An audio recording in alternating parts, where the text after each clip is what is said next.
केंद्र सरकार ने अपने अंतरिम बजट में रेलवे के लिए 2030 का ब्लूप्रिंट पेश किया है। यात्रियों की बड़ी तादाद को देखते हुए 2030 तक वेटिंग टिकट का झंझट खत्म करने का रोड मैप तैयार किया गया है। इतना ही नहीं, 1000 करोड़ लोगों को सफर कराने की व्यवस्था होगी। अंतरिम बजट में रेलवे को लेकर की गई घोषणाओं पर रेल मंत्री अश्विनी वैष्णव ने हमारे संवाददाता राजेश राज से खास बातचीत की।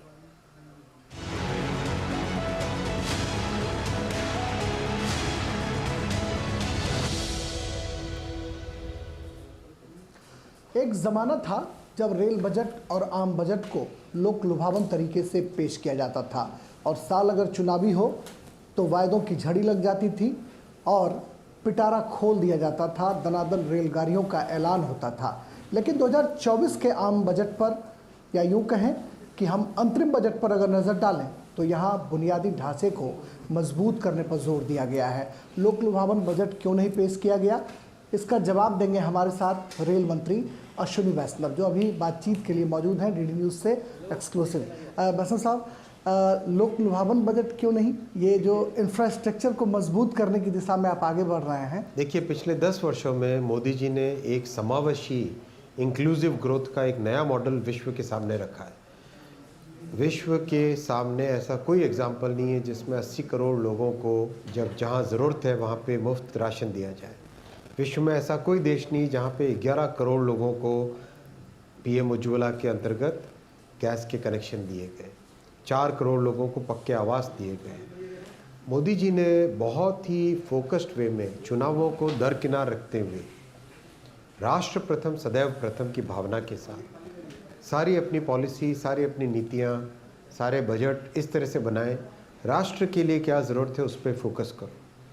तो वंचितों को वरीयता, समावेशी ग्रोथ, इंफ्रास्ट्रक्चर पे ग्रोथ, और इंफ्रास्ट्रक्चर में भी फिजिकल, डिजिटल और सोशल तीनों पे जितना फोकस हाईवे बनाने पे, जितना फोकस रेलवे बनाने में, उतना ही फोकस नई मेडिकल कॉलेज खोलने पर भी है। जितना फोकस स्टेशन बनाने पे, उतना ही फोकस एम्स खोलने पर भी है। आप देख रहे हैं मोदी जी की थिंकिंग ऐसी है कि देश के लिए एक ऐसी बुनियाद बने जो कि समाज के लिए, अपने देश के लिए, 140 करोड़ भारतीयों के लिए अगले कई दशकों तक उसका बेनिफिट मिलता रहे। ये इस अंतरिम बजट में 3 रेल कॉरिडोर बनाने की बात की गई है। अगर हम सीधे शब्दों में अगर बात करें तो हमारे दर्शकों को आप कैसे समझा पाएंगे कि ये 3 रेल कॉरिडोर क्या है और इससे आम लोगों को क्या फ़ायदा होगा? बहुत बड़ी घोषणा है ये और बहुत इसके पीछे काम हुआ है। 2 वर्षों तक इसके पीछे डिटेल्ड एक्सरसाइज हुई है। देखिए, ट्रांसपोर्टेशन नेटवर्क में हमेशा 2 फैक्टर सबसे इम्पॉर्टेंट होते हैं। किस जगह से ओरिजिन हो रहा है। मान लो कोई स्टील प्लांट है तो वो स्टील प्लांट एक ओरिजिन हुआ। मान लो शहर में उसका स्टील का कंजम्पशन हो रहा है, घर बनाने के लिए, फैक्ट्री में कंजम्पशन हो रहा है कार बनाने के लिए, तो वो उसके डेस्टिनेशन पॉइंट्स हुए। मान लो पटना एक बड़ा शहर है जहाँ से ओरिजिन होता है ट्रैफिक, बेंगलोर एक बड़ा शहर है जहाँ पे डेस्टिनेशन होता है ट्रैफिक के पहुँचने का। मान लो उड़ीसा से सूरत का एक ओरिजिन और डेस्टिनेशन बनता है। तो देश भर में जितने ओरिजिन पॉइंट्स हैं और देश भर में जितने बड़े डेस्टिनेशन पॉइंट्स हैं, उन सबको पीएम गतिशक्ति पोर्टल पे डाला गया जी।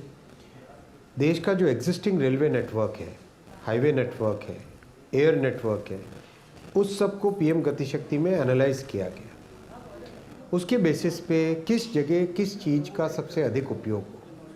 कहीं पे रेलवे का अच्छा उपयोग है, कहीं पे हाईवे का अच्छा उपयोग है, कहीं पे वाटरवे का ज़्यादा उपयोग है, कहीं पे एयरलाइन कनेक्टिविटी बेटर है। इन सब का एनालिसिस करके करीब 450 प्रोजेक्ट आइडेंटिफाई किए गए जिनको 3 कॉरिडोर में रखा गया है। पहला कॉरिडोर प्रोग्राम है energy, metal and cement corridor.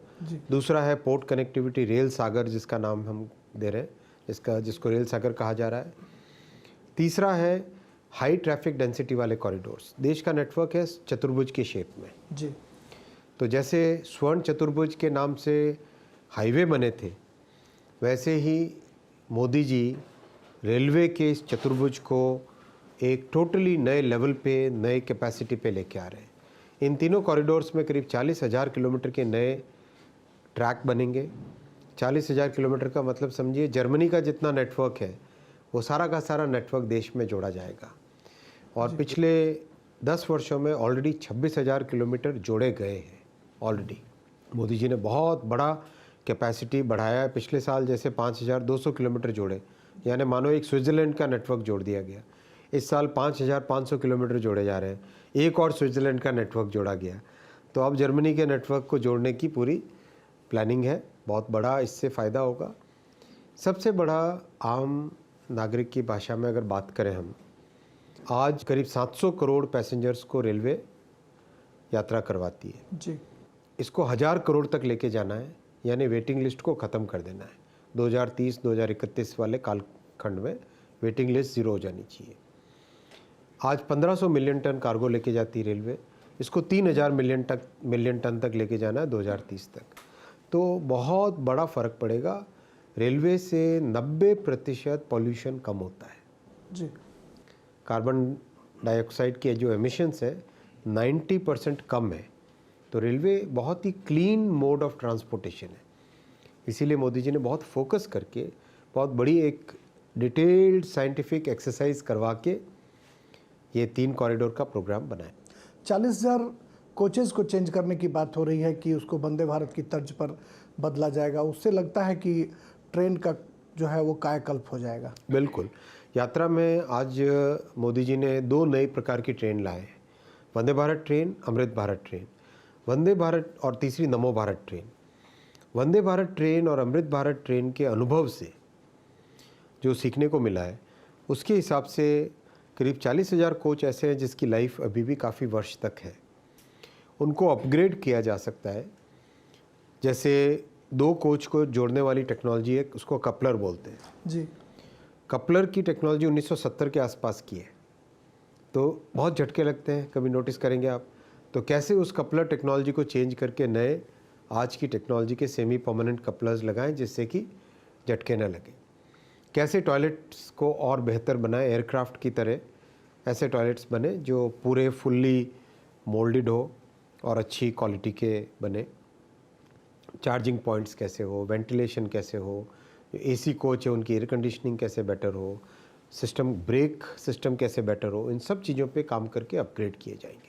तो ये उम्मीद की जाए कि आने वाले दिनों में भारतीय रेल जो है आम मुसाफिरों के लिए राहत का पैगाम लाएगा। बिल्कुल, मोदी जी ने रेलवे में बहुत बड़ा परिवर्तन लेके आए हैं 10 साल में, और इसी परिवर्तन की जो गति है इसको और बढ़ाया जाएगा। ये ट्रांसफॉर्मेशन और तेज़ी से बढ़ेगा। 1300 स्टेशन पे काम चल रहा है एक साथ, बड़ी तेज़ी से काम चल रहा है। वंदे भारत 1 हफ्ते में 1 गाड़ी निकल रही है आज फैक्ट्री से।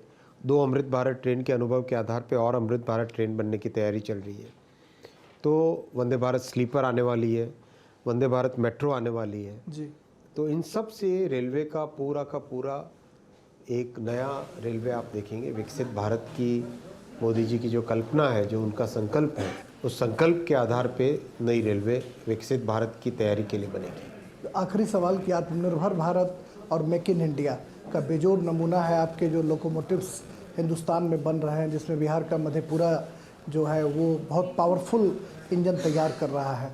तो ये उम्मीद की जाए कि जब अगली सरकार आएगी तो और भी इस तरह के जो अभिनव प्रयोग हैं होंगे और नए नए जो लोकोमोटिव्स हैं वो हिंदुस्तान आने वाले समय में आप देखेंगे कई रेलवे टेक्नोलॉजीज़ का एक्सपोर्ट चालू होगा। वंदे भारत का एक्सपोर्ट चालू हो जाएगा 3-4 वर्षों में, कवच का एक्सपोर्ट चालू हो जाएगा, व्हील्स का एक्सपोर्ट चालू हो जाएगा, कई चीज़ों का एक्सपोर्ट चालू होगा।